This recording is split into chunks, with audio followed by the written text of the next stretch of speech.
যে আমাদের রীতির আমাদের কুলদেবতা এই 14 দেবতা আমাদের ককবরক ভাষা দিয়া এটাকে আমরা মতাই চিব্রই মানে 14 দেবতা।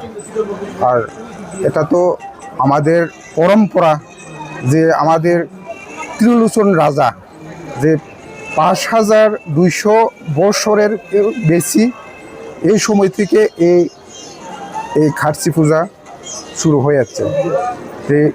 এখানে আমাদের যে কুলদেবতা 14 দেবতার মধ্যে সব আছে, এটাই আমরা সবসময় পূজা করি বাড়িঘর।